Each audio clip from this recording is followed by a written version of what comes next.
Este tema tiene estos nombres raros, ¿no? Biopolítica molecular, medicalización de la vida cotidiana, estos sustantivos tan raros.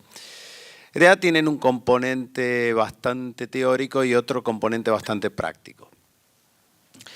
El componente teórico tiene que ver efectivamente con la noción misma de biopolítica.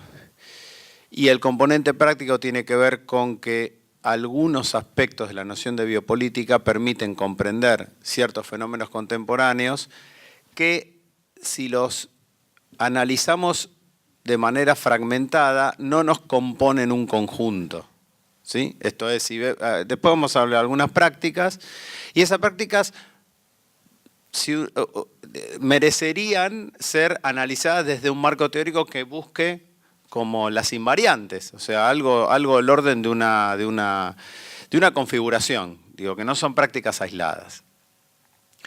Y eso tiene que ver también con lo que dijo Jorge recién de, bueno, no es de formación filósofo, pero es casi filósofo, es que en realidad hay una de las cosas que suele pasar en la Facultad de Ciencias Sociales de la UBA, y particularmente en la carrera de comunicación, que es de donde vengo yo originalmente, que es una formación que uno podría llamar ecléctica y al mismo tiempo creo que interesante en su eclecticismo. Es interesante porque, a diferencia de otras épocas que no sé cuáles son, pero seguramente esta época no es una época en la que los saberes estén consolidados y los límites estén bien establecidos y cada campo de saber esté bien definido. No es un momento así, es un momento más bien de cruce. Entonces el eclecticismo, si uno puede soportar la angustia que genera nadar en el eclecticismo, por ahí brinda como herramientas para hacer cruces. Y es alguno de estos cruces los que quiero charlar hoy. También comentarles que el libro que va a quedar aquí en la biblioteca del Centro Cultural, es un libro producto de una investigación de varios años de un grupo de investigación que encabezo con Flavia Costa, pero en la cual hay otros participantes, y que partían de precisamente esta intuición. La intuición es que tenemos por un lado el campo de la biopolítica, que a esta altura del partido se constituyó como un campo, es un campo de estudios. Hay congresos solo sobre la biopolítica, que es una noción que hizo famosa Michel Foucault. Es raro, no es un congreso sobre un autor, no es un congreso sobre una problemática, sobre un campo de saber, sino un concepto que hizo conocido un autor. Pero nosotros, al estudiar el problema de la biopolítica, observábamos que había algunas cosas que Foucault había definido muy bien y otras que no se adaptaban muy bien a ciertas cosas que estábamos viendo hoy en día, o que había que buscar otro Foucault, que después descubrimos y nos dimos cuenta que efectivamente había mucho para tratar allí. La intuición era justamente esta que les acabo de decir, que hay ciertas prácticas que van desde las cirugías estéticas hasta la guarda de células madre, desde los tratamientos anti-age hasta hacer de cuenta que cuando se toma un yogur se está tomando un medicamento y no te estás comiendo un yogur, punto. Que en realidad forman parte de algo. ¿Qué es lo común ahí? Parece ser lo que les son común es una nueva idea de salud. Entonces habría que rastrear de dónde sale esa idea de salud y si esa idea de salud tiene que ver con el problema de la biopolítica, lo cual obviamente sí, porque Foucault ha hablado de eso, pero al mismo tiempo Foucault tampoco pudo haber dicho todo al mismo tiempo, porque no le podemos pedir eso a Foucault. Y también porque parte de los fenómenos que él podía vislumbrar todavía no se habían desarrollado. Entonces, nuestra intuición era que se podía explicar con la biopolítica esto, en términos de brindar un marco teórico, y al mismo tiempo también abandonar el problema de la biopolítica tal como lo dejó Foucault, en aquellos casos en los que ya no permitan explicar fenómenos contemporáneos. O sea, la cuestión es tratar de brindar una explicación a los fenómenos contemporáneos. Para lo cual es necesario, sí o sí, hacer un cruce entre filosofía y ciencias sociales. O sea, el libro tiene algunas reflexiones teóricas, pero tiene análisis de casos.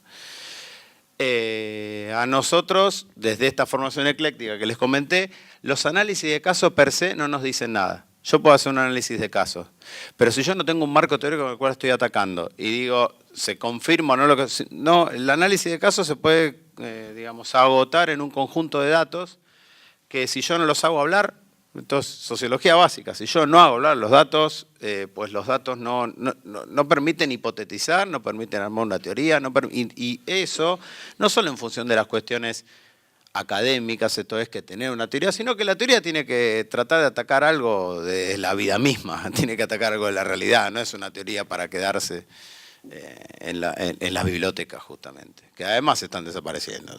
Las bibliotecas están como, son bibliotecas virtuales. Entonces, bueno, primero les voy a proponer un pequeño recorrido teórico para después poder analizar los casos gracias al hecho de que el recorrido teórico nos permite iluminar estos hechos. Y obviamente la primera estación es la noción de biopolítica, que no es una noción de Foucault, y de hecho, viendo el programa, es una noción que va a abordar, y mucho mejor que yo, Tomás Abraham en el mes de julio, en la charla biopolítica en Argentina, creo que se llama. Y yo espero no solaparme, no creo. Es una noción que es del principio del siglo XX, la noción de biopolítica. Y en esa época era una noción que estaba fundamentalmente planteada por algunos autores que pretendían más bien, pensar el Estado,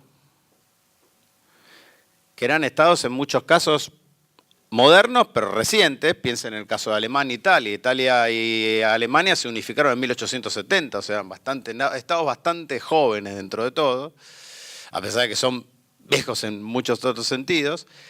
Y tenía que ver con tomar al Estado y a las formas políticas, república, monarquía, cualquier forma, como una entidad biológica. Como si fuera una entidad biológica, aprovechando que la biología en ese camino entre 1870 y 1940 había producido una cantidad enorme de avances, entre comillas. Digo, la aparición de la microbiología con Pasteur, la aparición de la teoría celular, esto es que se puede estudiar la célula. O sea, gran parte de las cosas que estudian hoy la biología fueron asentadas en el último tercio del siglo XIX. Entonces estos juristas, teóricos políticos, básicamente lo que pensaban era que se podía entender la política de Estado como una biopolítica. Esto es, entendiendo que el Estado, la nación, el colectivo que querramos, se podía entender como se entienden las entidades biológicas. ¿Sí? Se podían aplicar esas leyes. Esto es una cuestión que evidentemente en esa época estaba muy demodado, que si uno piensa, por ejemplo, la fundación de la sociología, en alguien como Emil Durkheim mismo pensaba que la biología podía proveer marcos teóricos y métodos de análisis de la sociedad. Con lo cual, pero la biopolítica como tal sufre un cierto descrédito, justamente porque algunas teorías más biologicistas que biopolíticas en sentido estricto se imponen, por supuesto, en la Segunda Guerra Mundial y de alguna manera dejan a la equivalencia entre biología y política en un ámbito de bastante oscuridad. De ahí la recupera Foucault. La recupera en los años 70 y uno podría decir que más o menos lo resolvió entre el 73 y el 78, lo cual no deja de ser fuerte estando donde estamos. Y Foucault lo que hace es la biopolítica como fenómeno histórico, esto es como un concepto anclado históricamente en este momento que les comenté, los transforma en un concepto filosófico a la vez histórico, pero con una carga fuerte. ¿Cuál es la carga fuerte que le da Foucault? Dice, en realidad, biopolítica es un fenómeno moderno, no del siglo XIX y XX, sino del primer momento en el siglo XVIII, en el que los estados modernos estén constituidos o no como tales, esto era más Prusia que otra cosa y Prusia después dejó de existir, no importa, en el que el Estado consideró que podía tomar a cargo, modelar, moldear, trabajar con la noción de vida. ¿Vida de qué? Bueno, va a ir cambiando con el tiempo. ¿Vida de qué? En principio, en el siglo XVIII, vida de la población. Aparece la estadística. La definición de estética es muy bonita, es hechos notables acerca del Estado. Esto es, bueno, que somos un Estado. Bueno, ¿qué hacemos? Hay que contar. Hay que contar cuánta gente hay que contar cuántos ríos tenemos, cuántos recursos naturales hay. Esa mirada, dice Foucault, es una mirada nueva. Es una mirada que él, eurocéntrico como era una mirada que estaba ausente, por ejemplo, en las formas medievales o incluso en la monarquía absolutista, aunque vamos a ver que en las monarquías absolutistas del siglo XVIII también eso estaba presente. Es de ahí donde surge. Pero Foucault dice, esta es la mirada. Biopolítica es política acerca de la vida. Después, en el campo de la biopolítica, mucho van a decir, hay una política de la vida, hay una política sobre la vida, hay unas discusiones que si tenemos tiempo y en la charla posterior sale, podemos hablar, y si no, por ahora prefiero dejarla un poco ahí en barbecho. Entonces Foucault dice, esta es una mirada nueva, que coincide, o casualidad, coincide con el nacimiento mismo de la biología. Esto es, con el nacimiento de una ciencia que se aparta del resto de la ciencia y que pasa a ser una ciencia natural que estudia los fenómenos concretos de algo supuestamente singular llamado vida. Porque si no sería física. Sin embargo, nace la biología, que nace en 1800. De hecho, el término, digo, seamos nominalistas, el momento que alguien dijo, vamos a poner una ciencia que se llama biología y que va a estudiar las leyes de la vida, que son distintas de las leyes que rigen al cemento. Perfecto. Para Foucault las dos cosas están absolutamente ligadas. La aparición de la biología no es por un avance del conocimiento, sino que la biología aparece porque aparece una preocupación por definir qué es lo viviente y qué se puede esperar de él y sobre todo qué se puede sacar de él. O sea, para hacerlo bien práctico, la estadística surge en el momento en que a la Academia Militar de Prusia se les ocurre pensar cuántos recursos humanos hay para ir a la guerra. ¿Vamos a la guerra con Francia o no? ¿Y cuánta gente hay para ir? Entonces la estadística surge con cuánta gente hay en Leipzig, esa gente, cuántos son varones, que son los que van a la guerra, qué edad tienen, a partir de qué edad tienen, qué enfermedades tienen, o sea, a partir de ahí se mueren más jóvenes cerca de tal río y se mueren más viejos cerca de tal montaña, listo. Entonces, bueno, empiezan a hacer el cálculo y la estadística estaba dirigida a justamente recolectar cuáles son las fuerzas del Estado. Y en eso también está la definición misma de Estado. La definición de Estado no es una definición meramente contractualista, del tipo lo que dice la teoría política. Bueno, nada, firmamos un contrato y acá está el Estado. Sino es el Estado material. Materialmente, ¿con qué contamos? ¿Cuánto trigo hay? ¿Cuánta gente hay para la guerra? ¿Cuánta gente hay para coser? ¿Cuánta gente hay para curar? ¿Hay gente que se puede curar? Todo este tipo de preguntas eran preguntas que en el siglo XVI, XVII, primera parte del siglo XVII, no existía para los XVIII, perdón, no existían para los estados modernos. Entonces Foucault dice, no es casualidad que la biología nazca en el momento en el cual hay un enfoque biopolítico de los estados. Y acá está esta dualidad que es linda decir, porque igual me voy a trabar, siempre me trabo cuando pasa esto, que es la biopolítica surge en el momento en el cual el poder soberano antes hacía morir y dejaba vivir, ¿sí? O sea, mataba, hacía morir, mataba y dejaba vivir, esto es lo que viviera, lo que le ha sido vivir, pero de alguna manera la fuerza de los estados hasta ese momento era su capacidad de matar, y de hecho había en ese momento, en 1770, 200 motivos diferentes, 200 figuras legales por las cuales se podía condenar a alguien a muerte en Inglaterra. 200, o sea, te mataban seguro. ¿Por qué? Dice Foucault. ¿Por qué se mataba? Porque no se sabía que la vida podía ser productiva. No se sabía que había algo para sacar de ahí. Pero al mismo tiempo no se puede saber si hay algo para sacar de ahí si no aparece la biología. Y la biología tampoco tendría sentido si la medicina no hiciera algunos avances. le dije hoteles, claro, porque los hospitales en Francia se solían llamar Hôtel Dieu. Hôtel Dieu era una morgue, el hospital era una morgue, nadie iba al hospital a curarse, iba al hospital a morir porque no se curaba nada. No es que la medicina no existiera, sino que la medicina no lograba, digamos, no lograba dar con cosas que las que nosotros conocemos hoy, que es que hay microbios, que hay un montón de cosas por las cuales uno puede, sin llegar a enfermedades tremendas, se puede llegar a morir y que eso se puede remediar de algún modo. Entonces Foucault dice, bueno, yo tengo una preocupación estadística, una medicina que de manera completamente como empirista y sin ninguna teoría, se daban cuenta, por ejemplo, que se podía vacunar.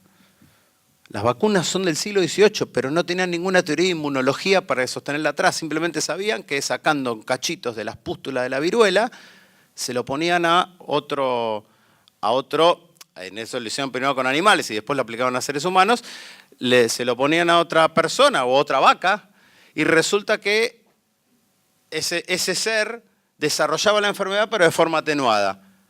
Y una vez que la desarrollaron y no la tienen más, no la vuelven a tener. ¡Wow! Milagro. ¿Cómo puede ser? No conocían nada de inmunología, faltaba 100 años para Pasteur. Sin embargo, las campañas de variolización eran en Francia comunes en el último tercio del siglo XVIII.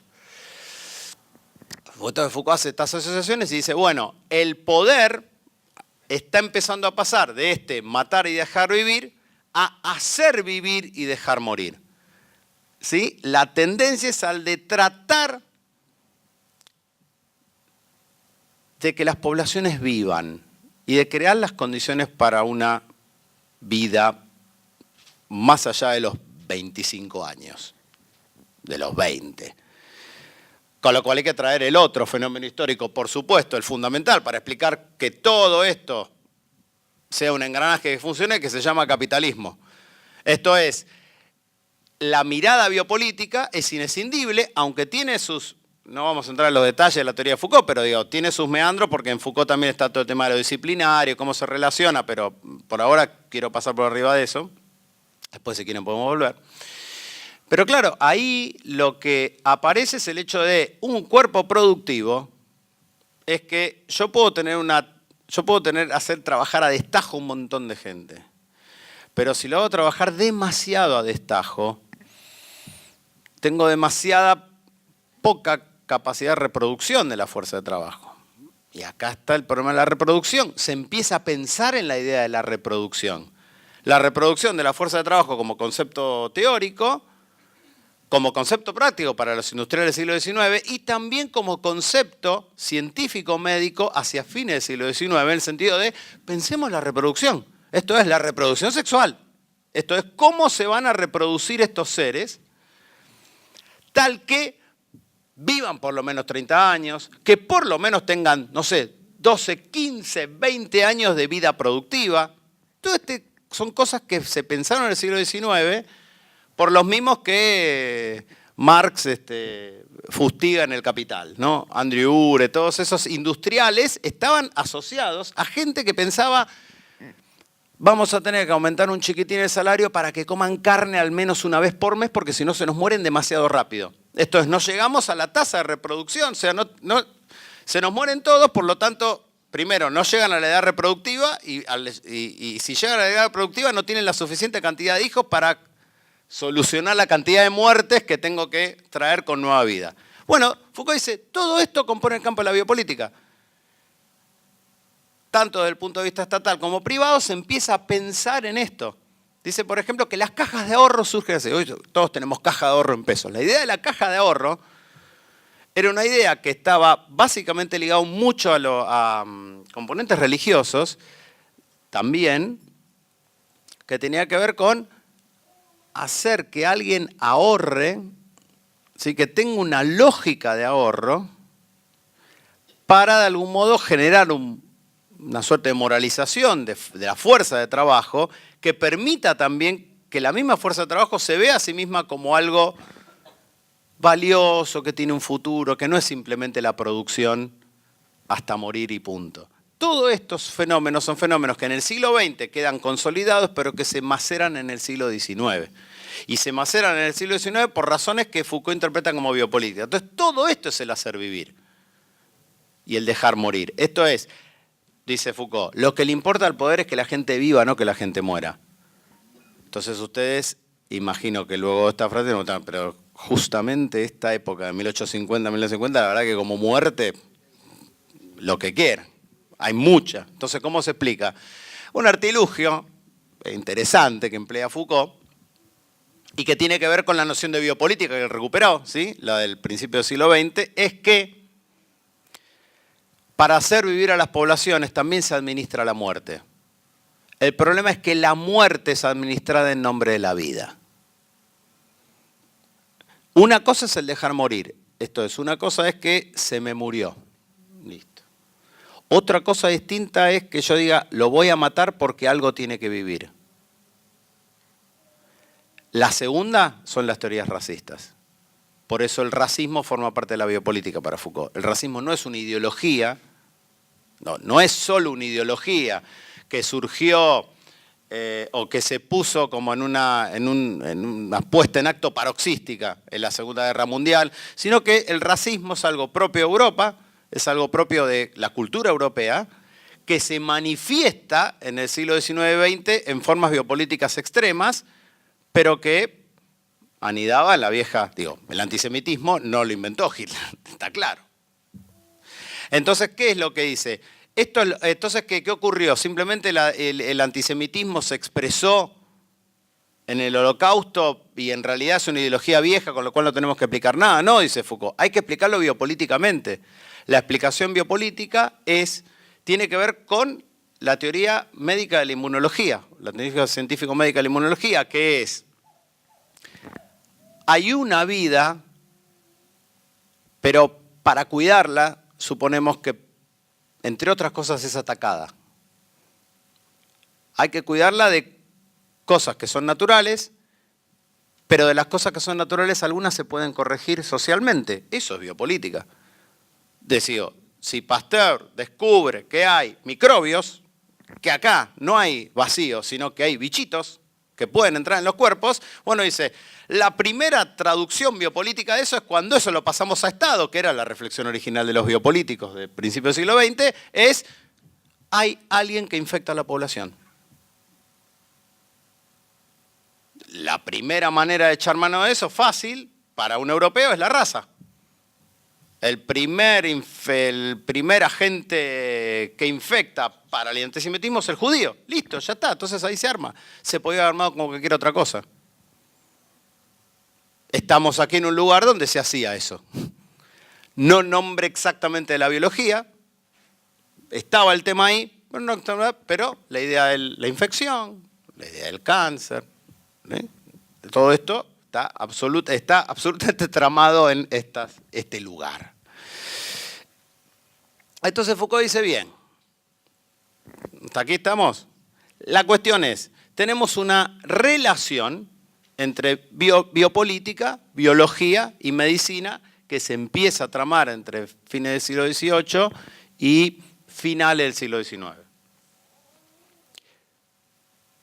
Esto es lo que figura en los cursos tradicionales de Foucault que fueron publicados como Genealogía del Racismo, cuando los libros de Foucault eran publicados de manera un poco pirata, ¿sí? En la década del 80, que era una época muy interesante porque se lo veía Foucault de manera como muy viva, y después, en estos últimos años, empezó como la cosa más académica y más prolija, y entonces las editoriales toman o sea, nadie traduce un libro de Foucault sin derechos. Esas son cosas que se hacían en los 80 porque había una energía particular.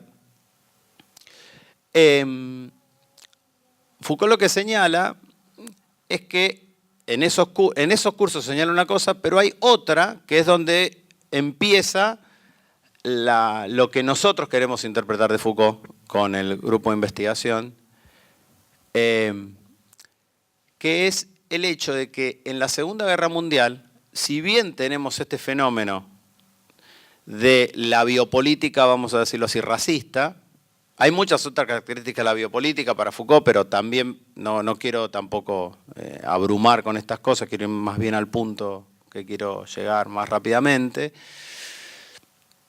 En ese mismo momento también ocurren otros dos fenómenos fundamentales, ¿sí? Nos paramos en la Segunda Guerra. ¿Dónde quedan? 43, 45.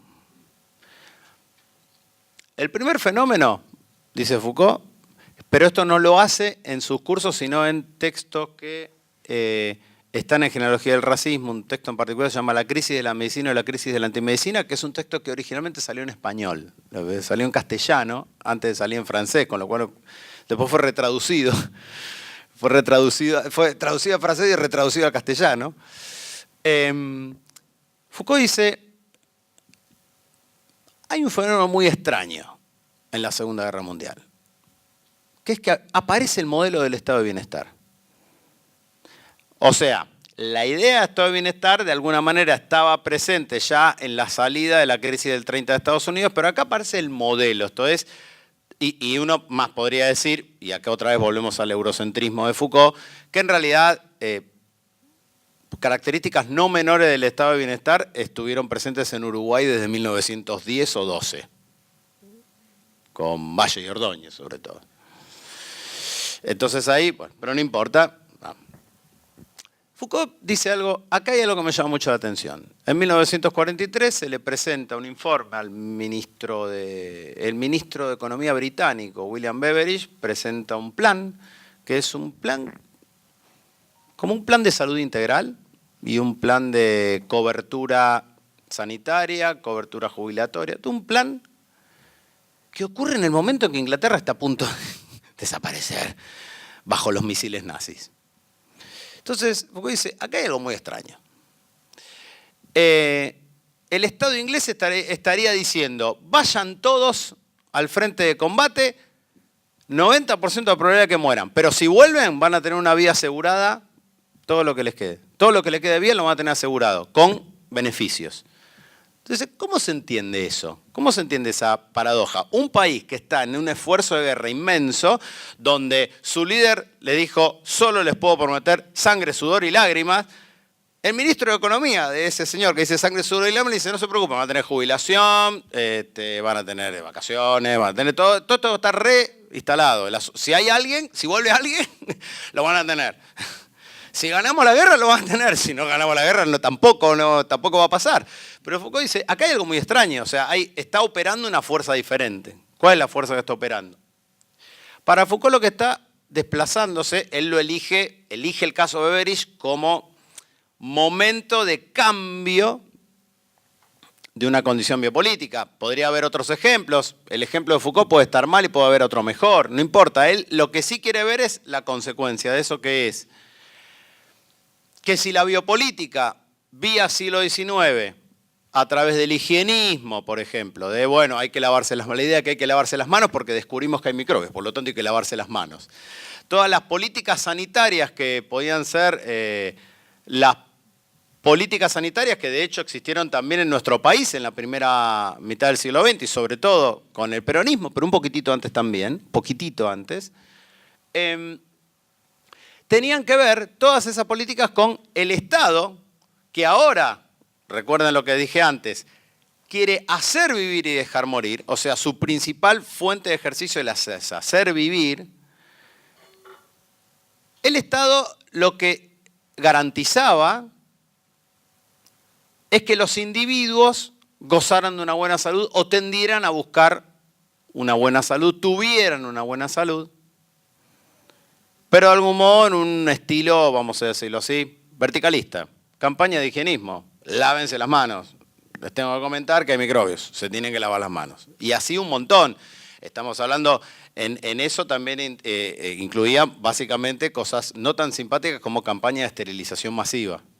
¿Sí? De todo aquel que se considere mínimamente degenerado, y las definiciones de degeneración eran casi cualquier cosa mínimamente anormal, por lo cual esos seres eran esterilizados para que no tuvieran descendencia. Y esto era una política que podía aplicar Estados Unidos, podía aplicar Argentina, podía aplicar Inglaterra, podía aplicar todo el mundo. Esa es una de las cosas también importantes que plantea de la noción de biopolítica Foucault. Hay una zona del problema de la definición de vida que no depende de si se es de izquierda o de derecha. Era el sentido común de cómo se comprende el cuidado de la vida en 1890. Nos paremos en Estados Unidos, nos paremos en Italia o nos paremos en Colombia. ¿Sí? Se pueden ver los trazos, se puede hacer, está hecho, se ven las coincidencias, digamos, era una corriente general. Pero Foucault dice, con la cuestión de la idea de seguridad social que aparece clara en el plan Beveridge, muestra otra cosa. Muestra que en realidad el Estado le cede a los individuos el cuidado de su propia salud y el Estado se queda como garante de eso. Pero no va a dar órdenes ya, sino que va tendencialmente responsabilizar a los individuos para que cuiden su propia salud y el Estado se queda como garante. Eso es la seguridad social. Entonces, eso, dice Foucault, inaugura algo que es, desde el punto de vista biopolítico, fundamental. El paso de la idea de salud como un sistema regulador que va del estado de los individuos a la salud como una dimensión de la existencia de los individuos que es garantizada por el Estado, pero que no está. El sujeto de eso no es el Estado, el sujeto de eso son los individuos. Él insiste mucho con la cuestión de la responsabilización. Por lo tanto, la salud deja de ser solamente lo que busca el Estado para los individuos y pasa a ser un derecho. El derecho a la salud. Ese derecho lo pueden reclamar los individuos. ¿Sí? Y al lado de eso, dice Foucault, surge algo más interesante. Surge una economía política de la medicina. Porque si todos tenemos derecho a reclamar para estar más saludables, todos tenemos derecho, y a la vez el Estado dice, el derecho lo tienen, ustedes vengan a pedir que vamos a ver cómo hacemos. Entonces hay una economía política. Industria farmacéutica. No tengo.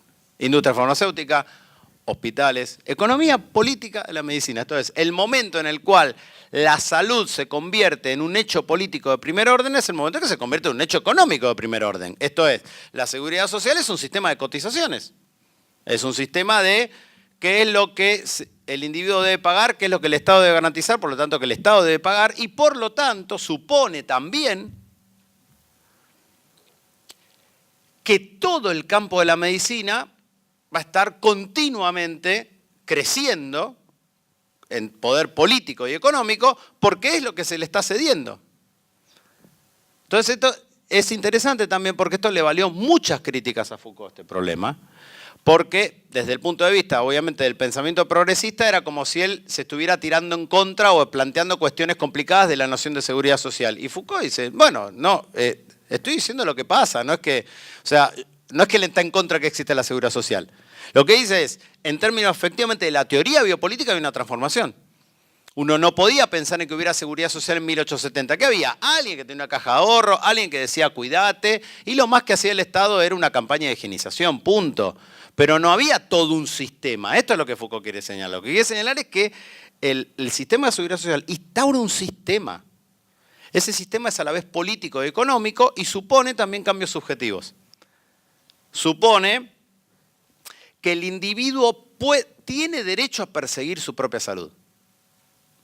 Lo cual obviamente, como se darán cuenta, cambia la idea de lo que es salud y lo que es enfermedad. Y en eso estamos, ¿sí? O sea, cambia bastante porque si yo digo que todos pueden perseguir su propia salud, yo puedo decir, bueno, pero acá, no sé, somos todos saludables. Bueno, definamos salud. ¿Qué es salud? Bueno, justamente en términos de definamos salud, colocándonos siempre en 1940 y pico, fin de la Segunda Guerra Mundial, se constituye la Organización Mundial de la Salud. Y la Organización Mundial de la Salud dice en su primer, que es de 1948, la declaración, la salud es el completo estado de bienestar físico, psíquico, moral y social, creo que me estoy equivocando con algún adjetivo, pero era así, maximalista, y no solo la ausencia de enfermedad. Bueno, es una definición preciosa. Es una definición en la cual vivimos. Es una definición que viene del año 48. La Organización Mundial de Salud es la máxima organización que define lo que es la salud a nivel planetario, con lo cual no es poca cosa. esa definición tiene una vertiente progresista y una vertiente no tanto. La vertiente progresista es justamente lo que hace, lo que permite que a partir de aquí que se base en esto, por ejemplo, en las nociones de salud comunitaria. ¿Por qué? Porque el ataque es a cómo se concibe la medicina. Entonces, si la medicina yo la entiendo simplemente como un problema orgánico que vos tenés, que te duele el hígado y te doy la medicina o lo que sea para solucionar ese problema, listo, ya está. Esa es la idea de funcionamiento de un cuerpo como máquina, un cuerpo como cerrado, un cuerpo como un individuo aislado. La idea de no solo la ausencia de enfermedad es un mensaje interpretado de modo progresista, es un mensaje a las versiones más duras de la medicina alopática más dura, más aliada a la industria farmacéutica, eso, diciéndole, no es que porque a mí no me duela nada, yo soy completamente saludable, porque además yo no estoy solo, yo vivo en un contexto que es social, y en ese contexto social pueden aparecer un montón de enfermedades cuya causa no vamos a encontrar en términos físicos en un individuo aislado, sino que tenemos que analizarlo en su conjunto social. ¿Sí? Entonces, la otra versión, la no progresista, es la que vamos a ver, o la que asciende más, es la que vamos a ver apareciendo en esta época, en los últimos 20, 30 años. Pero para seguir sumando líos, para seguir trayendo como más cosas, de hecho, uno diría, a veces ahí convendría un slide, pero tenemos tanta, al menos en el mundo académico, hay tanta slidización, hay tanta powerpointización de todo, que a veces es como, no, a ver, ¿qué tal si nos miramos? Y total no importa, falta hay un montón de artículos, todo esto que estoy contando está en internet, no es cuestión de, es más contacto y un poco más de punch en lugar de tanta precisión, digamos. ¿Qué es lo que aparece también en esa época? Todo en el mismo momento. Foucault tiene hay un método que yo fui descubriendo con los años de Foucault que es maravilloso, que es el tipo descubre un momento donde se concentra todo lo que pasa. Es como una especie de paquete, ahí se armó el paquete y después lo vas abriendo, a lo largo de los años se va abriendo el paquete y va abriendo... ¿Qué es lo que aparece en esa época también? En la biología molecular. Si nosotros pensamos... Recuerden que biopolítica es la alianza entre una teoría política del Estado acerca de la noción de vida, pero que eso está asociado a la noción misma de vida tratada por una ciencia que se dedica a ello. No es posible, esta es una de las tesis con las cuales partimos no para este libro es el resultado de un montón de investigaciones, pero la investigación partió de esto, ¿cómo puede ser que el ámbito de la biopolítica, que está tan de moda, no hable suficientemente de las transformaciones que supone la biología molecular para la propia biopolítica? Sí, parte de la definición de biopolítica depende de lo que se entienda por biología.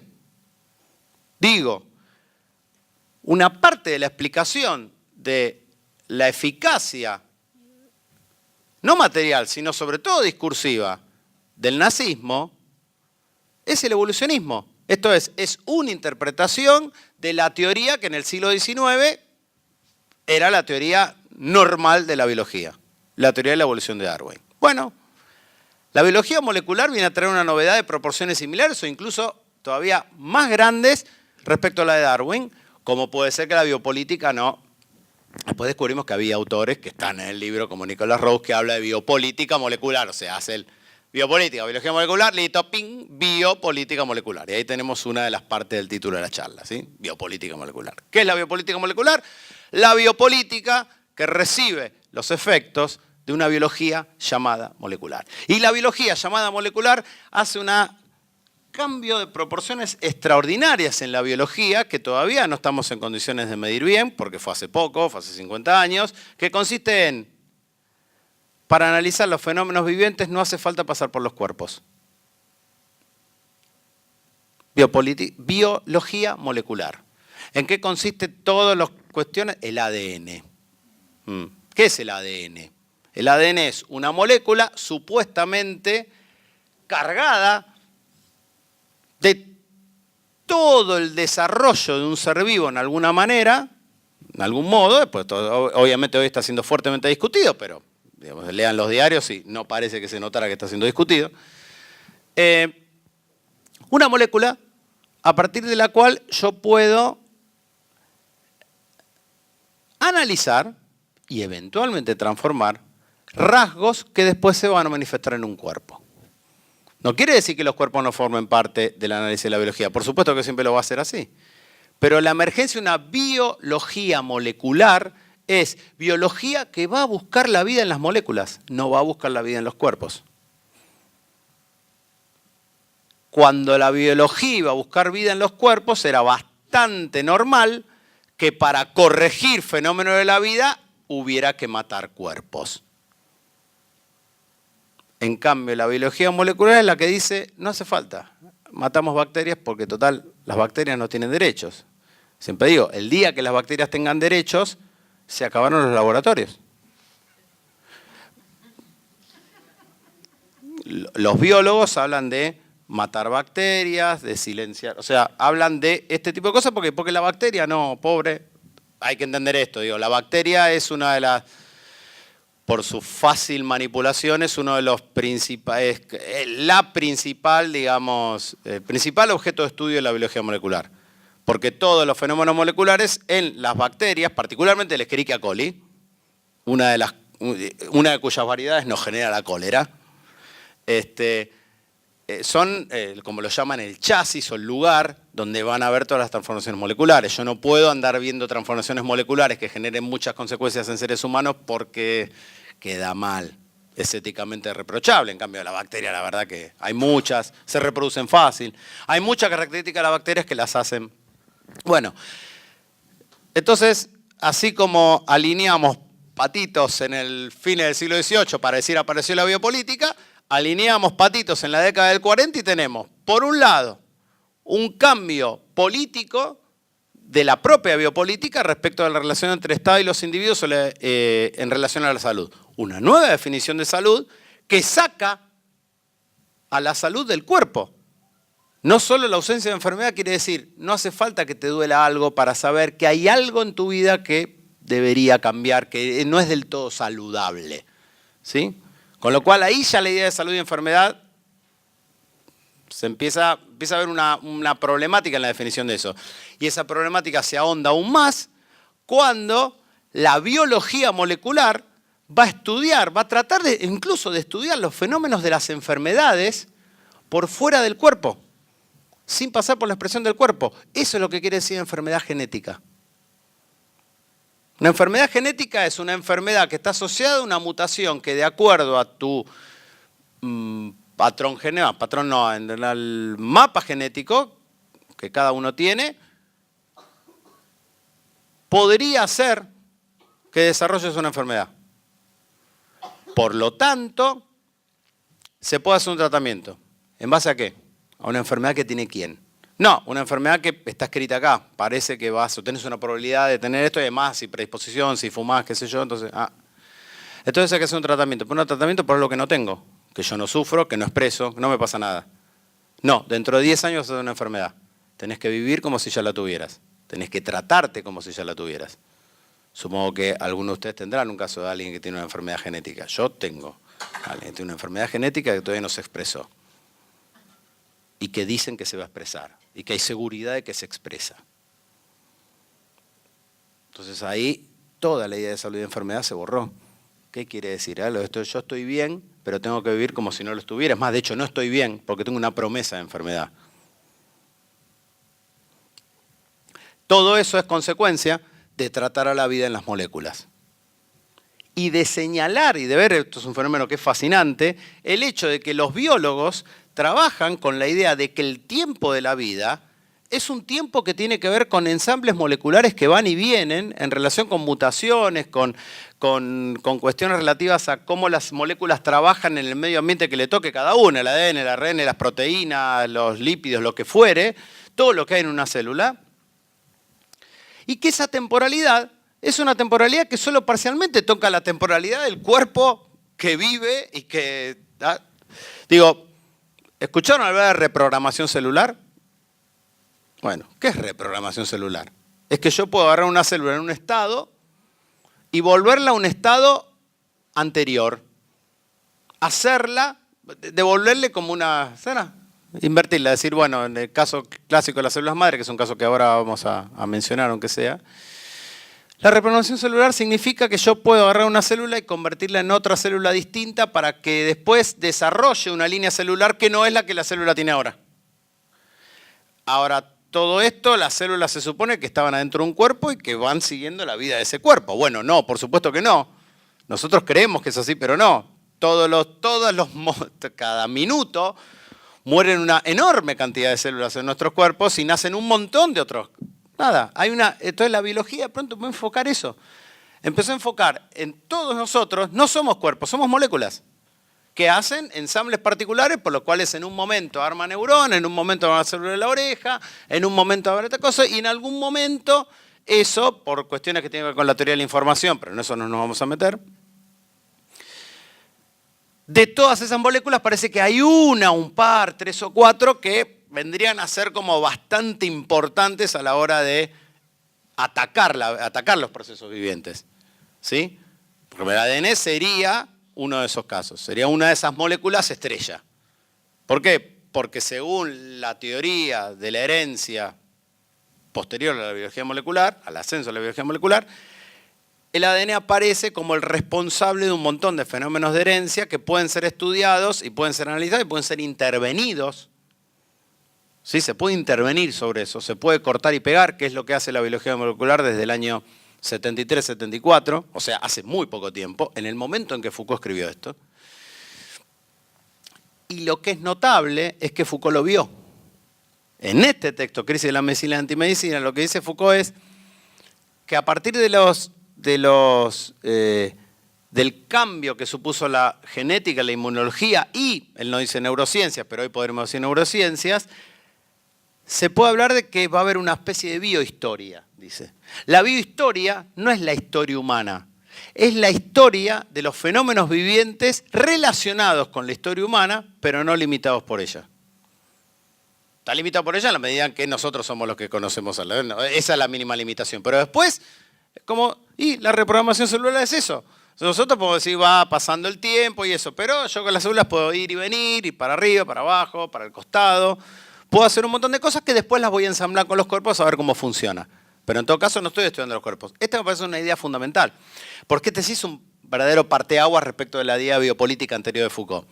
Porque la biopolítica para Foucault tenía que ver con el cuerpo. La biopolítica de la que estamos hablando ahora es una biopolítica que tiene que ver con el cuerpo porque todo esto se va a manifestar en cuerpos, pero que su punto de análisis original no es ese. Todo esto que les estoy contando es lo que está en la base del concepto de este sociólogo inglés muy interesante, se llama Nicholas Rose, que trabajó con Foucault, que se relaciona con gente que trabajó con Foucault, que él llama biopolítica molecular. ¿Qué es esto? Es simplemente junta esto que les estoy diciendo. Estoy diciendo no lo planteo yo, lo plantea él. El hecho de que un montón de saberes biomédicos, esto es, biológicos y que después pasan obviamente a hechos médicos, diagnósticos, alteran la idea según la cual nosotros podemos concebir la salud, la enfermedad, la vida, la muerte y por ende la biopolítica, como consecuencia de la biopolítica. Entonces hay un montón de hechos que avalan o de alguna manera confirman esto. Por ejemplo, que a fines de la década del 60 tuvieran que inventar la noción de muerte cerebral. ¿Para qué se inventa la noción de muerte cerebral? Para hacer trasplantes. Yo no puedo trasplantar un hígado de un cuerpo a otro si no dejo, sobre todo al cuerpo que va a dar el hígado, en un estado de una muerte declarada, pero no tal. Porque si es una muerte tal, estuvo más de 2 minutos sin que le circulara sangre, ese hígado no sirve. Entonces se inventa la noción de muerte cerebral. La muerte cerebral es la muerte que todavía el corazón late, pero el cerebro ya no controla. ¿Sí? Distinto del caso inverso. Si el corazón es el que deja de andar, hay un tiempito y luego de ese tiempito no hay más nada. Porque empieza a ser afectado el cerebro. sea, perdón por estos detalles, ¿no? Pero digo, el motivo de la muerte es que el corazón deja de latir, pero mientras deja de latir el corazón hay una ventanita, que eso es la ventanita que hace que permite ¿cómo se llama? Los métodos de reanimación. Métodos de reanimación es porque uno puede estar, entre comillas, semimuerto durante un tiempito. Ahora, ese tiempito, que no debe ser más de 2 o 3 minutos, si no existe el mínimo de oxígeno que llega al cerebro, se acabó todo. Bueno, es en ese momento donde hay que, quiero tu hígado. Quiero tu hígado. Este es el momento que quiero tu hígado. Bueno, eso es una definición que ni hace falta pasar por la biología molecular para darse cuenta que ahí los cuerpos ya no son tratados como unidades autónomas. Yo puedo ver acá un conjunto de pulmones. Acá hay pulmones. Yo veo pulmones. Entonces, lo que veo, yo, no sé, director médico, estoy trabajando en un lugar donde necesito 10 pulmones. Y acá ocurre algo por lo cual tengo 5 personas, tuve que hacer la multiplicación, disculpen. 5 personas que, bueno, nada, las tengo en un estado, qué sé yo, pasa algo. No está mal usar esta metáfora acá, ¿no? Pero bueno. Entonces, yo estoy dejando de ver cuerpos, necesito dejar de ver cuerpos para ver un proceso de intercomunicación entre cuerpos, por lo cual la muerte de algunos supone la vida de otros, pero no en el nivel racista de antemano, de antes. Pero eso hace que yo tenga que tocar un poquitito la idea de muerte.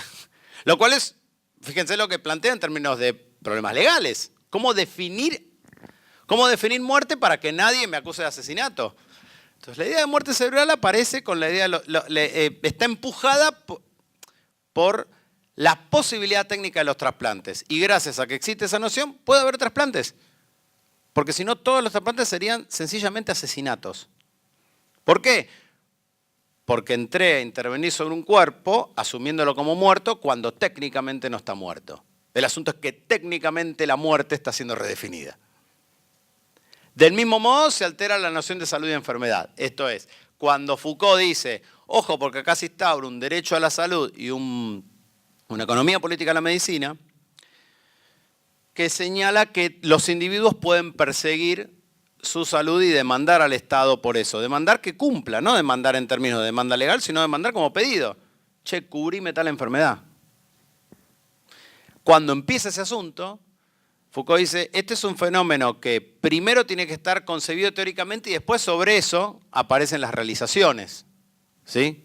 ¿Aparecen qué? Las leyes, las nuevas definiciones de enfermedades, la idea de que, y ahí empieza a aparecer la otra idea, la idea de que la definición de la OMS no va tanto solo en el sentido de veamos al individuo en su totalidad, en su grupo social, en el contexto en el que vive, veamos la salud como un tema comunitario, sino el hecho de, ojo, porque por ahí vos te crees saludable pero tenés algún problema. Entonces ahí empieza lo que nosotros en el libro analizamos como la industria de construcción de problemas de salud, que tenemos que ver si son tales o no, y para quién. ¿Y a quién beneficia que eso sea así? Entonces, ahí lo que creo que es muy importante, remarcar, es que se necesitan las dos patas. Se necesita la pata científico, epistemológico, médico, pero se necesita la pata política y social. Si yo digo, la diferencia entre salud y enfermedad para la medicina y la biología se ponen un poquitito ambiguas. Y la definición de vida y muerte también. Perfecto. Si yo no tengo demanda de trasplantes, si yo no tengo demanda de nuevos problemas de salud, no hay problema. No existiría todo esto. Digo, tiene que existir las dos cosas. Esto es lo que es muy claro Rawls al definir biopolítica molecular. No creamos que biopolítica molecular es simplemente biología molecular más biopolítica, sino que eso depende, y esto es porque basado en Foucault, se necesita un cambio también en términos de configuraciones subjetivas. Tiene que haber esta idea de el individuo persiguiendo su propia salud y el Estado garantizando, tiene que haber individuos persiguiendo su propia salud. Si no existe eso, todo el sistema no hay demandas al sistema de salud, tanto en términos políticos como económicos. Y una vez que entendemos que este es el nuevo, plafón, esta es la nueva base sobre la cual se construye la biopolítica hoy, podemos ver, esto también lo plantea Foucault, que efectivamente hay una gran cantidad de luchas, y esto lo vemos cotidianamente, hay una gran cantidad de luchas que en nombre de la salud inventan nuevas formas políticas que de no ser por el problema de la salud no existirían. Y que eso en sí es positivo. En el sentido de que la salud, el problema de la salud pasa a ser un problema político. Es un problema político de dos vías. No es un problema político porque el Estado dice, a partir de ahora, para todos ustedes el problema es la salud, sino también el hecho de que a partir de las demandas de salud se pueden plantear problemas que son en el fondo sociales. Esto es lo mismo que planteo con el tema de la salud comunitaria. Se plantean problemas que son sociales gracias al asunto de la salud. Entonces decís, bueno, pero ¿y cómo hago? ¿Qué aparatito tengo para medir cuándo está bien o cuándo está mal? Bueno, ahí Foucault lo que plantea, y acá vemos la otra parte del título de mi charla es medicalización. Medicalización es sencillo. Invasión del campo de la medicina de problemas que antes no estaban atacados por la medicina. O, si no lo quieren llamar como invasión porque es muy fuerte, ingreso amable, de medicalización, que es un fenómeno que en ciertas zonas nos es muy fácil darnos cuenta. Medicalización, por ejemplo, en la psiquiatría es algo que es muy extendido. Entonces, la medicalización para Foucault es el modo de ver el funcionamiento político del nuevo papel que cumple la salud en la vida contemporánea respecto de lo que era antes de la Segunda Guerra Mundial, no en el siglo XIX, antes de la Segunda Guerra Mundial.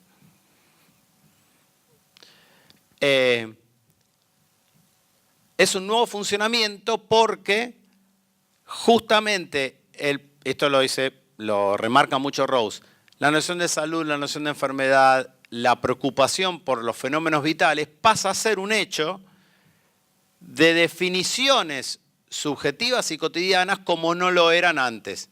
Porque antes, ¿en qué se limitaba? Nada, el Estado le decía a la gente, lávense las manos. Porque primero había que convencer que había microbios. En cambio ahora una publicidad representa a los microbios, ¿sí? El lisoform, no sé qué fuera, no quiero hacer publicidad, por favor. Pero entonces ya se representan los microbios, ¿no? Alguien en general, como toda esta cosa además tiene una construcción muy machista, siempre es la mujer la que llega a la casa con los chicos, que todos sucios y en realidad pasa una cosa y se ven todos los microbios que están ahí, entonces pasa el shh y listo, ya está. Todo eso no es el Estado diciéndole ponga antibacteriana por ahí, sino vos tenés que saber qué es lo peligroso para tus hijos. Hoy tirás el aerosol, mañana en realidad pedís que se apruebe una ley para no sé qué cosa. Economía política, derecho a la salud. O sea, cuando uno después ve fenómenos cotidianos y aplica los conceptos de Foucault, van todo perfecto. Es como mira, busque en tal publicidad, busque en tal ley, la economía, la parte de economía política, la parte de derecho a la salud, la parte de redefinición de salud, todo más o menos. Eso es lo que tratamos de ver, que más o menos se bancaba Foucault el análisis de cosas contemporáneas. Entonces, la biopolítica molecular, reitero y vuelvo porque estoy tirando como muchos conceptos, entonces cada tanto voy haciendo como una especie de screening del... la biopolítica molecular lo que hace es coloca al individuo en una relación diferente respecto a la noción de salud y enfermedad y vida-muerte y a la vez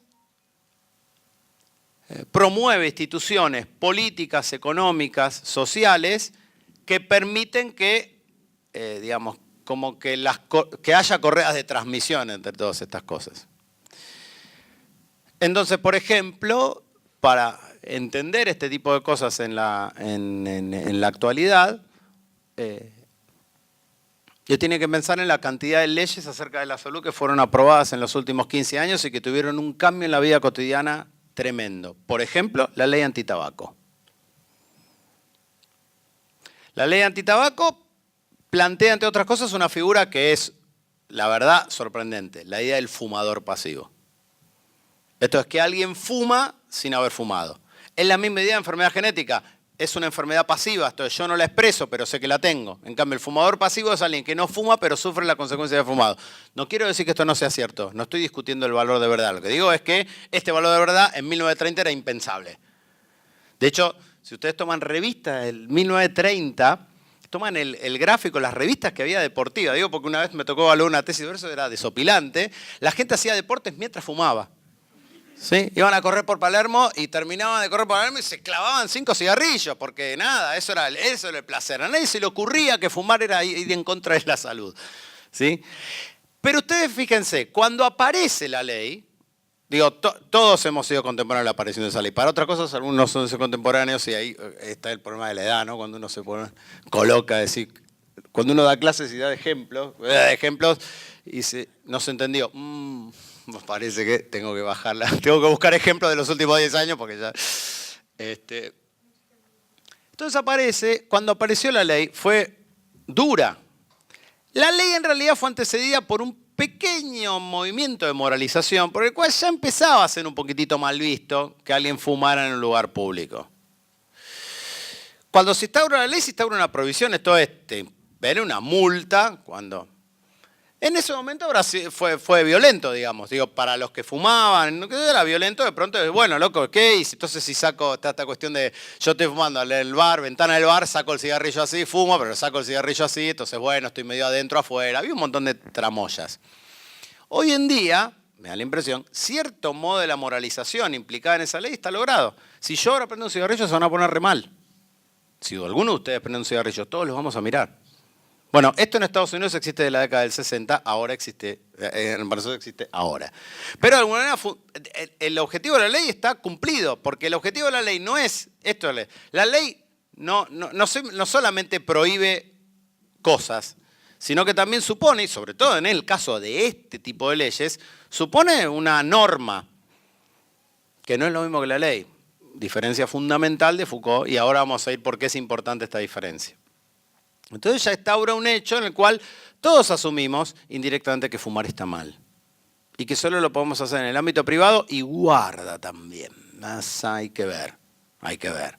Si uno estoy en mi casa, nadie fuma y me prende un cigarrillo, se produce un momento donde, la pregunta tiene un poquitito de bueno, tenemos que pensar, o que es algo que uno haya resuelto, pero esto hace 15 años no se podía. Esa es una ley que me parece de las más importantes. La otra que no tuvo tanta repercusión porque no se cumplió tanto, pero es la cuestión de los menús light. La obligación de muchos restaurantes o bares de poner un menú light, que si bien a veces funcionó, a veces no funcionó, se cumple o no se cumple, sí, si uno se fija, casi en cualquier lugar hay un menú light. Ahora, ¿eso por qué? ¿Por esa ley fallida? No, porque también hay una demanda de lo light en general. Entonces, esa demanda de light, ahí es donde se ve el ida y vuelta entre las leyes, las demandas de los individuos y la demanda de los grupos sociales. No son demandas solo individuales. Esto también es importante. No es solo, uno puede decir, bueno, claro, es que estamos en individualismo. No, no solo.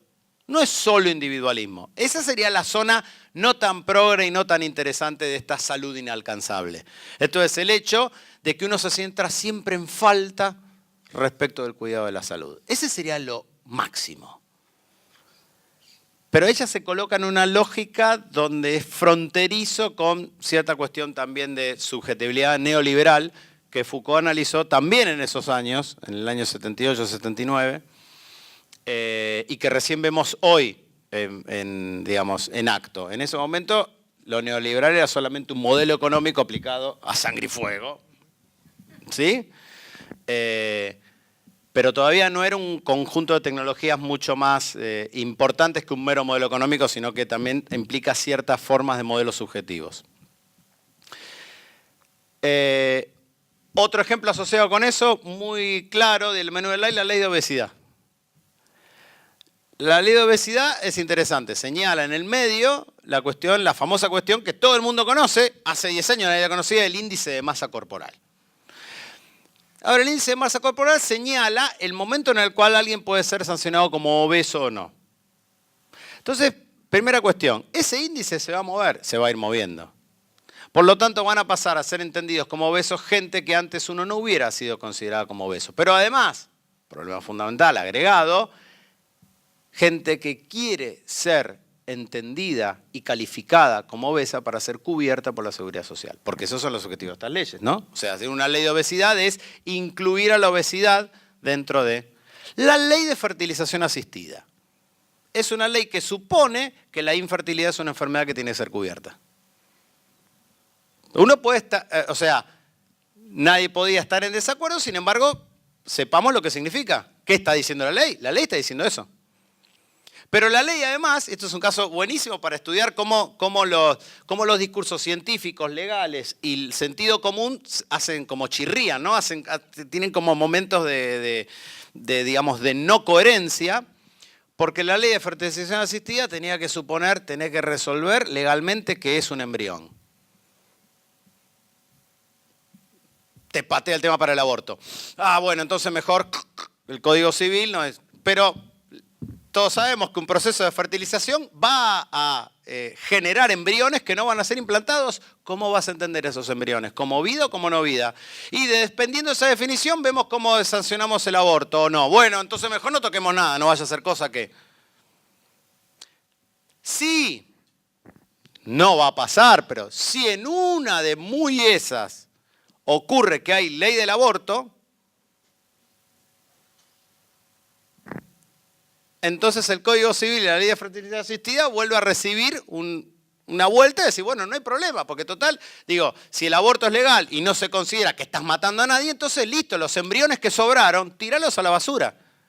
Entonces uno dice, bueno, perfecto, buenísimo, progresista. Bueno, ahora yo les digo a ustedes, ahora, ¿no? No lo voy a hacer porque no lo tengo y además creo que sería ilegal. No, es ilegal seguro, habría que no firmarlo y no sale de acá, pero estamos en una institución pública, es un problema. Yo digo, vale, acá tengo un frasquito, tengo 2 embriones. Y entonces yo agarro, pongo ahí, ¡puc! Y los piso como si fuera una colilla de cigarrillo, justamente. Yo no creo que todos digan, pasó nada. No creo que todos digamos, no pasó nada. Y podemos ser religiosos, podemos ser ateos completamente, ¿eh? No hay ninguna... Entonces ahí hay un problema que es un problema ético que está empujado por ciertos avances científicos que fueron muy rápidos en la molecularización de la vida. Como fueron muy rápidos en la molecularización de la vida, muchas veces las normativas legales que en el fondo tienen que ver, están en una relación cambiante con la moral, o sea, se tira a un lado pero se tira del otro, no hay coherencia, no hay como digo, científicamente hay argumentos a favor y en contra de que el embrión sea vida. Pero además, la discusión, que es obviamente la que se está dando ahora en los debates del aborto, es una cosa que sea vida y otra que sea persona. Listo. Entonces ahí hay que trabajar en todas esas cosas que el andamiaje legal de la modernidad había tenido resueltas. La vida es la propiedad, o sea, nosotros somos en tanto cuerpos propietarios de una vida. Listo. Claro, ahora si hay biología molecular tenemos un problema. Porque yo te digo que la vida está en las moléculas son casi las mismas entre todos nosotros. Hay muy poca diferencia. La diferencia está en que cómo se encadenan las moléculas. Entonces, lo que nosotros fuimos haciendo en la investigación fue, una vez que nosotros teníamos el bastidor teórico, esto es la cuestión de la biopolítica, la redefinición de biopolítica, la noción de biopolítica molecular, ver dimensiones donde eso se manifestaba. Entonces analizamos muchas cosas, algunas están en el libro, otras no. Por ejemplo, se hizo toda una investigación sobre la relación entre la aprobación de la ley de obesidad, la mal llamada ley de obesidad, en realidad es ley de no sé qué cosa alimentaria, no me acuerdo, y el lobby hecho por el programa Cuestión de Peso. ¿Ustedes se acuerdan? Se le abrazó al Congreso, todo eso.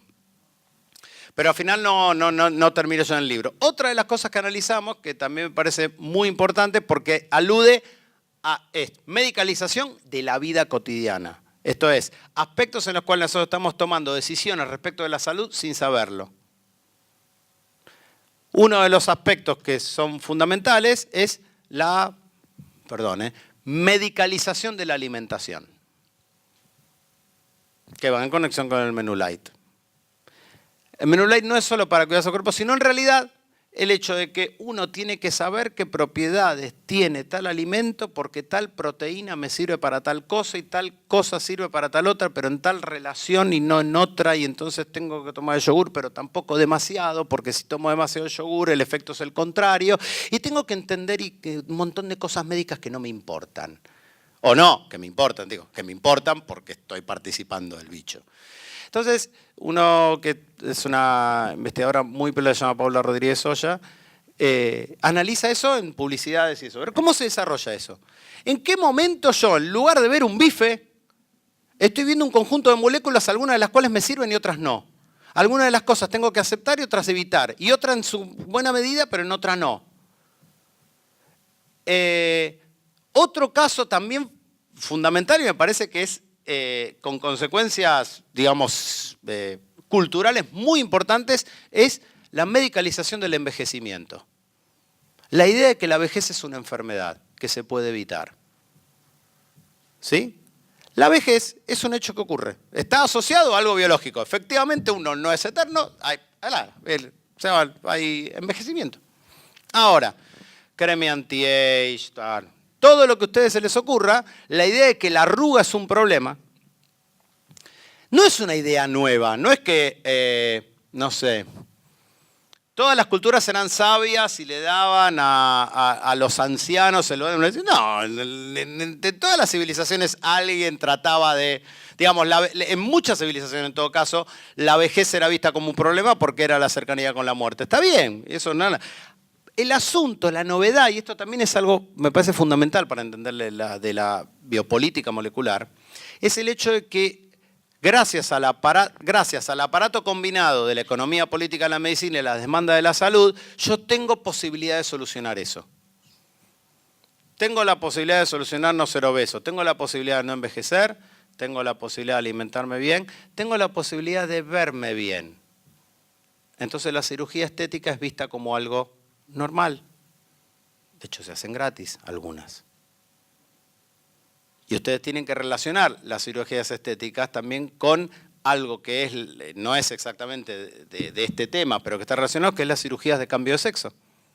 Entonces, ¿eso qué es lo que aparece como problema? ¿Cuál es la invariante? ¿Cuál es digamos, el eje que vertebra todo? El hecho de que el cuerpo es completamente cambiable como se te ocurra. Por criterios estéticos, por criterios de opciones sexuales, por criterios que no querés envejecer, por criterios que querés envejecer. Entonces ahora se da vuelta. Ahora, por ejemplo, y esto genera como el efecto inverso. Sobre todo mujeres, que es sobre donde va mucho más presión. Algunos de estos claramente tienen mucho más presión sobre una idea de mujer. Y digamos, si está más dirigido a eso, el tema del teñido. Ya hay muchas mujeres que no se están tiñendo. ¿Qué es? Es una reacción a eso. ¿Pero por qué? Antes no se teñían las mujeres, no. Yo lo que quiero es que veamos el sistema. Cada una de las cosas particularmente, evitar la vejez y qué sé yo, Cleopatra se bañaba en... Eso desde siempre. Teñir también desde siempre. Ahora, el asunto es en qué momento todo eso hace sentido y entonces yo me tiño, me tiro cremas anti-age, pero a la vez es tan fuerte la presión para no envejecer que genera su contrario, el tipo, basta, tengo canas, se acabó. No tengo por qué teñirme, no tengo por qué disimular que están canas. O sea, eso es una reacción a ese dispositivo. Que es una noción, es interesante esto de la noción del dispositivo. La noción del dispositivo de Foucault, señala justamente que hay elementos de saber, elementos de poder, pero sobre todo elementos de modo de subjetivación que pueden tanto legitimar como contrarrestar los efectos de verdad y los efectos de poder dentro del dispositivo. Entonces, otro caso que no quedó acá, que lo hicimos en un proyecto posterior, es el caso de las células madre. Hoy hay toda una industria en torno a la guarda de células madre. La guarda de células madre sirve para muy pocas cosas. Sin embargo, es presentado en absolutamente cualquier consultorio obstétrico, muchos, es presentado como una especie de reserva de vida en potencia. Entonces, el cordón umbilical se corta y están las células madre. ¿Qué son las células madre? Algo así como la vida que todavía no se desarrolló y que está a la espera de que si se desarrolla alguna enfermedad en el individuo que nació, se puede tratar gracias a que tenga una especie de reserva en potencia de la vida todavía no desarrollada, por lo tanto no desarrollada tal enfermedad. Esto en su momento generó, ahora obviamente no es el momento, generó en el Ministerio de Ciencia y Tecnología la constitución de una comisión de células madre cuyo objetivo era alertar sobre la cantidad de pavadas que se decían sobre las células madre. Porque entre otras cosas generaban enfermedades. Efectivamente, dicho de manera no demasiado técnica, meter células madre en un individuo desarrollado podía introducir una enfermedad que el individuo no tenía, porque si vamos al hecho del origen, es la vida en potencia, está la vida en potencia, está la enfermedad en potencia también. Y vos no sabés qué enfermedad se está manifestando, no, porque eso depende otra vez de los criterios de saber. Si vos pensás que la célula es completamente reprogramable o no, si es reprogramable según el ADN, en fin, entramos en discusiones científicas, pero que en el caso de la comisión del MinCit, en ese momento, estamos hablando de 2014, 2015, 2013, 2012, por ahí, decían, desde el punto de vista estrictamente médico, ¿qué es lo que se puede tratar? Algunas leucemias y con cuidado. ¿Sí? Ahora, ¿qué supone? Las células madre como idea es una idea increíble, es una idea de que hay una vida paralela a la vida que llevamos nosotros, que es una vida mantenida técnicamente en vida y técnicamente en reserva. El INCUCAI intentó hacer una ley con esto, una ley, una ley semejante a la ley de obesidad, semejante a la ley de antitabaco, que no funcionó porque ya existían bancos de células madre que reclamaron el derecho privado y hay, como lo pueden consultar, Corte Suprema 2014 creo, cosa diciendo, no tiene derecho el INCUCAI a regular, hay errores de forma, por lo tanto listo, ya está. Entonces el negocio de las células madre sigue. Cuando digo negocio, no digo que la terapia de células madre no sirva para nada, yo no estoy en condiciones de decir eso. Ni es eso lo que me interesa analizar. A mí lo que me interesa analizar es, tomo células madre como objeto y veo gente pensando en guarda de vida en potencia, veo economía política, veo un derecho político, esto es, a tal punto que el INCUCAI, a tal punto de que el Garrahan además sostuvo la idea de que tenía que haber una ley de células madre que dependía de una cantidad de definiciones de disputas epistemológicas acerca de qué se entiende, de qué células madres son mejores de guardar, digamos. Pero que eso es una discusión que no voy a entrar porque es extremadamente técnica. Entonces, en todas estas cosas que yo les estoy comentando, que la ley antitabaco, que la ley antiobesidad, que la guarda de células madres, que el cuidado de la alimentación, que la transformación de los alimentos en medicina, que la transformación de la vejez en una enfermedad, son todos fenómenos donde se manifiesta la biopolítica molecular. Y donde se manifiesta que la salud pasa a ser inalcanzable. En el sentido de que si la salud, ahí volvemos a la definición de 48 de la OMS, si la salud es el completo estado de bienestar físico, mental y social y no solo la ausencia de enfermedad, con todo esto que les acabo de contar, no es lo mismo que lo que hablamos de salud comunitaria. ¿Sí? No es el mismo enfoque. El enfoque que estamos viendo ahora, o el enfoque que en todas estas dimensiones aparece, estas prácticas, es un enfoque según el cual vos estás constantemente amenazado de una enfermedad que vos todavía no sabés cuál es, pero que puede depender tanto de tus predisposiciones genéticas, que puedes atacar, como de qué vas a hacer con esas predisposiciones genéticas. ¿Hay en tu familia alguien que tuvo cáncer? Sí. Entonces, ¿cómo se te ocurre fumar? Porque fumar es manifestar una predisposición. Lo cual es importante porque señala que la expresión o no expresión de las enfermedades son relativas a un cuerpo, se expresan en un cuerpo, pero no están definidas por el propio cuerpo. ¿Sí? Cuando yo digo predisposición, la noción de predisposición es un compromiso entre la enfermedad vivida por el cuerpo y la enfermedad que está en las moléculas. Pero la enfermedad que está en las moléculas nunca va a ser enfermedad hasta que no se exprese en un cuerpo. El gen no está enfermo. No hay manera de que un cacho de ADN esté enfermo. ¿Qué es lo que está enfermo? Y no, lo que será enfermedad de eso es lo que se manifiesta en un cuerpo como una disfunción, algo que hace que, no sé, el hígado ande mal.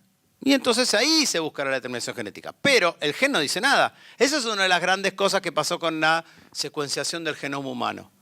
Se secuenció el genoma humano hace 15 años ya, 2003. ¿Pasó algo? No pasó nada. ¿Muchas enfermedades se descubrieron? No. ¿Por qué? Porque no está escrito en los genes. Puede estar escrito en los genes la posibilidad de que haya o no una mutación, pero de ahí que esa mutación se manifieste como una enfermedad, que la enfermedad se mantenga en el tiempo y que sea tratable por los médicos, ahí sí, depende de las escalas, depende de pasar de la molécula a la célula al órgano, el órgano al organismo, el organismo que se exprese y que yo diga me duele y voy a ver a algo de la institución médica.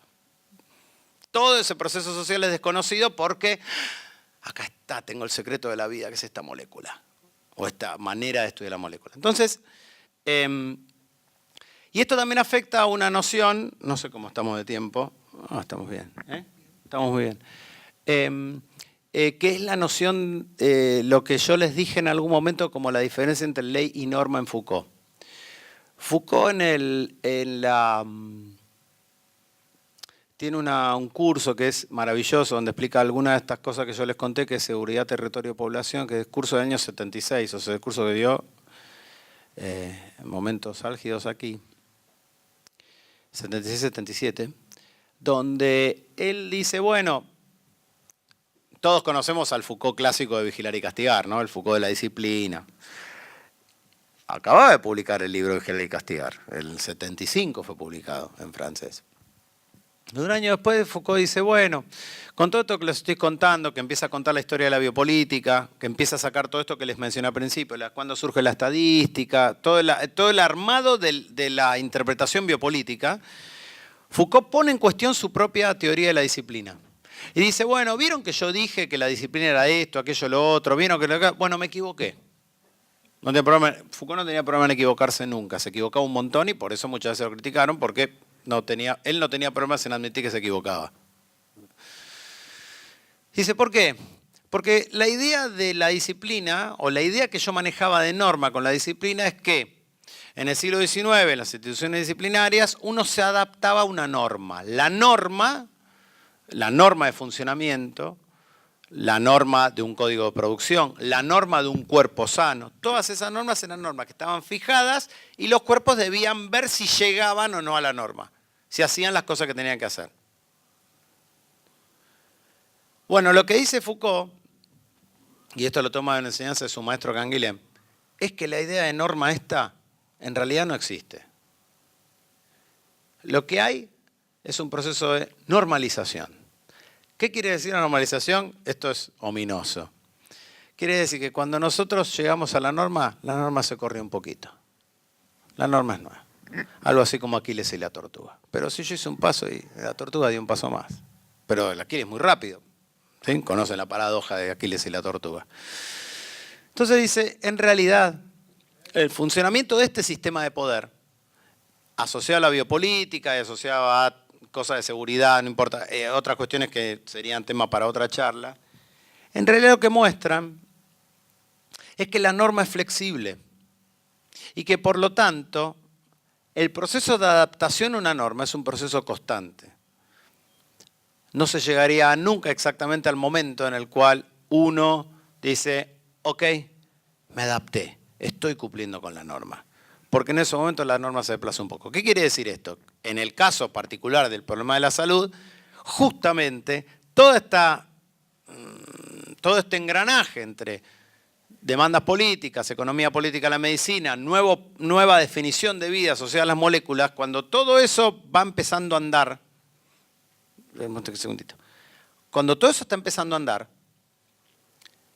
justamente una de las astucias es que se desarrolla un proceso de normalización, por el cual la adquisición de una norma supuestamente saludable, una norma, en realidad se desplaza. En realidad hay otra cosa a la cual hay que adaptarse. Porque justamente por lo que dije antes, dado que no podemos definir bien salud y enfermedad, entonces nunca hay un norte que alcanzar. Porque se movió la noción de vida, o sea, es el movimiento mismo el que hace que esto funcione como un aparato de normalización. Y este aparato de normalización, para que tampoco sea tan ominoso, no consiste solamente en que uno se adapte a una norma que siempre persigue y nunca alcanza, sino también la discusión de las propias normas. Como el ejemplo que di acerca de, bueno, uno podría incluso imaginar, lo tiro, por ahí ocurre, que se constituye realmente un movimiento antiteñido, por el cual, del mismo modo en que hoy vemos a la gente fumando en un lugar público y nos parece moralmente reprochable, aunque no lo digamos, lo decimos, pero si no lo decimos igual no nos parece bien, quizás en un futuro, por efecto de la resistencia a esto, sea mal visto teñirse.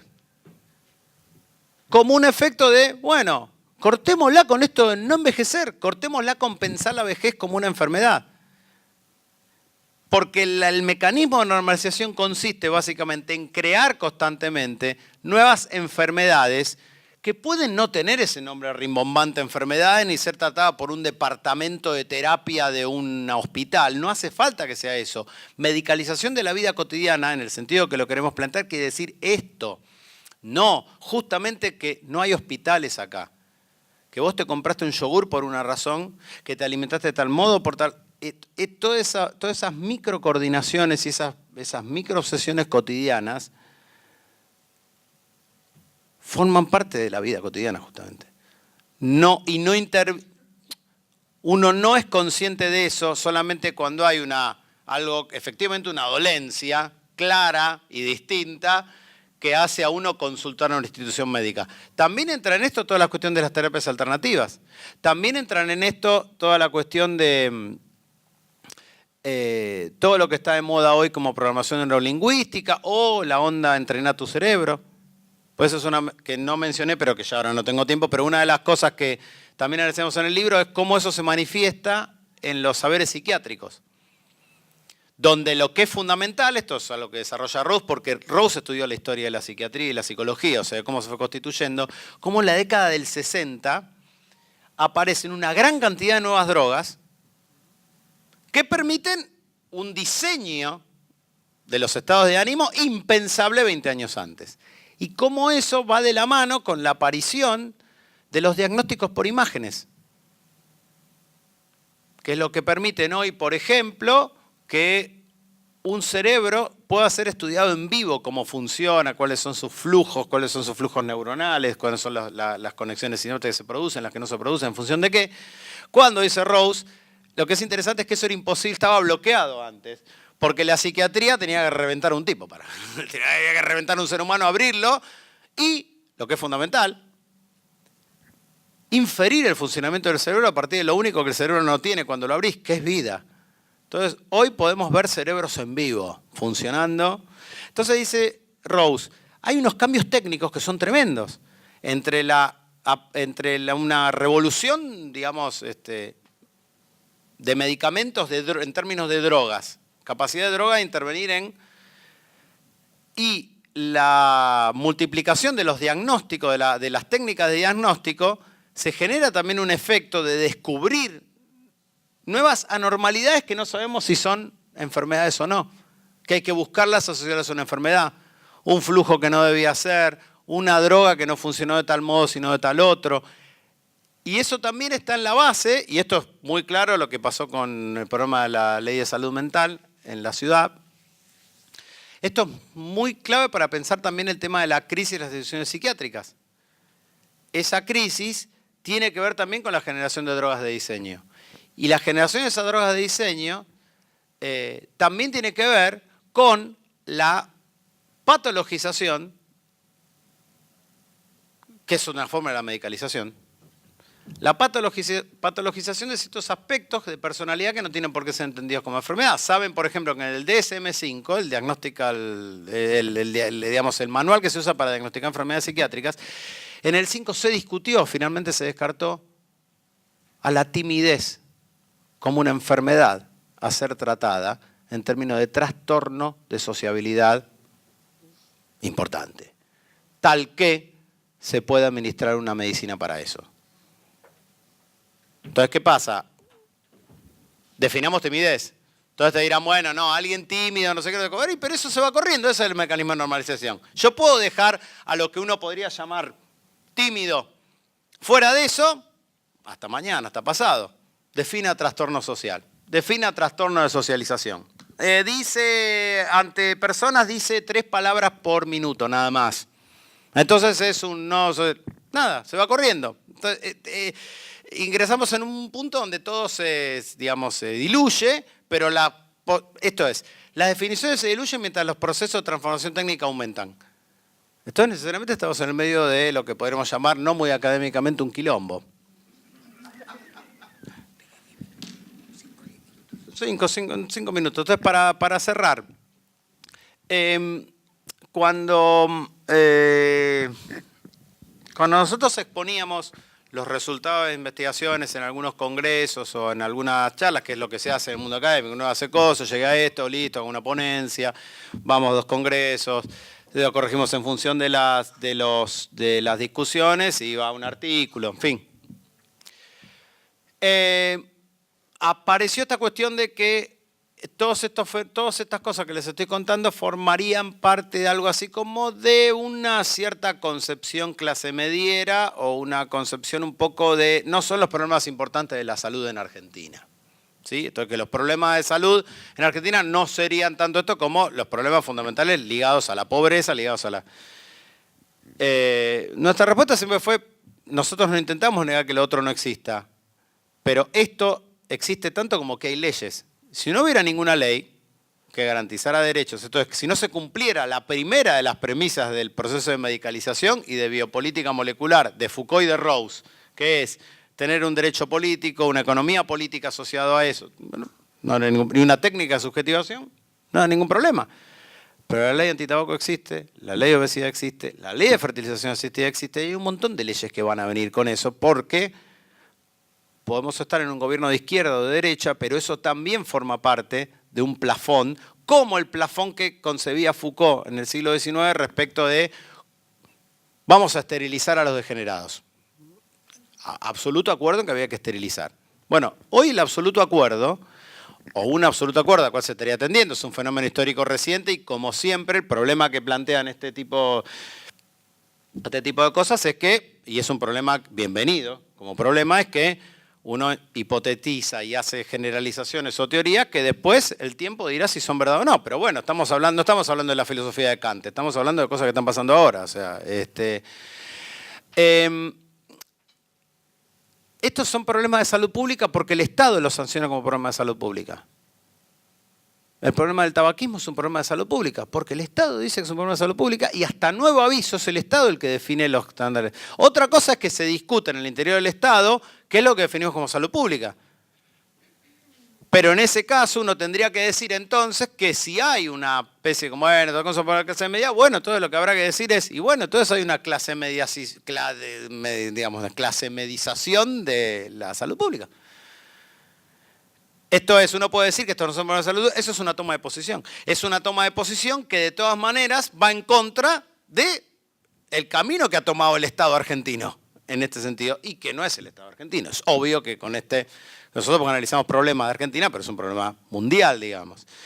Y es un problema que, desde algún punto de vista, uno no puede decir que está mal, ¿sí? No estaría bien que sacáramos como conclusión eso.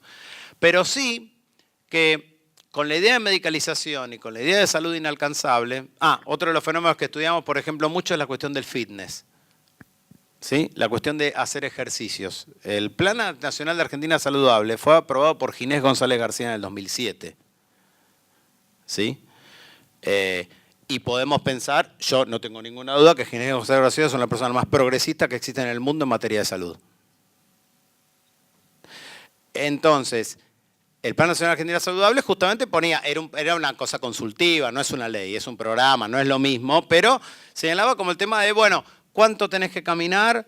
Que en función de y eso significa cuántas calorías quemás, en función de tus necesidades corporales y eso. Entonces eso relaciónenlo ahora, eso que es un programa nacional, con hoy en día, vayan a un parque, casi todo el mundo está autotraqueándose mientras hace ejercicios. Tiene el celular acá, que está midiendo cuánto corrió, cómo va la frecuencia cardíaca, cuántas calorías quemó, cuántas calorías puede quemar, cuántas calorías quemó ayer, cuánto corrió ayer. Todo eso supone un sujeto que tiene que ver eso todo el tiempo. ¿Sí? O sea, loco, corrido tuve más frecuencia cardíaca que ayer y que corrí la misma cantidad. ¿Qué pasa? Imaginen cuando eso, ya está apareciendo esto, ya está apareciendo, cuando esto esté conectado en red directo a tu médico de cabecera. Que dice, hola, ¿qué tal? Pablo, mirá, estuve viendo, no, ni siquiera es un WhatsApp. Es un WhatsApp diciendo, mira, estuve viendo que tu frecuencia cardíaca aumentó peligrosamente en los últimos. Tomate una pastillita. No tuviste que ir al médico, no tuviste que hacer ningún análisis porque estás autotraqueándote. ¿Sí? Se llama los self-trackers, de hecho, se llama como la teoría. Entonces, ese self-tracker, la idea del self-tracker necesita el bicho que te mida, pero la gana de ser medido. Si yo no tengo ganas de ser medido, no me meto el celular acá para que me digan cuánto corrí. Entonces, eso es lo que yo diría como salud inalcanzable. Alguien corriendo cuyo traqueo nunca es exactamente el que tiene que ser. Podría bajar un poco la frecuencia cardíaca, podría correr 100 metros más, podría, no sé, tener un nivel de oxígeno en sangre, qué sé yo. Lo que sea, siempre hay una medida que yo puedo mejorar en nombre de mi propia salud para tratar de no envejecer, para tratar de evitar la muerte. El asunto es que hasta ahora nos seguimos muriendo. No queda otra. Y bueno, nada. Eso nomás, ya está. Ahora espero que charlemos.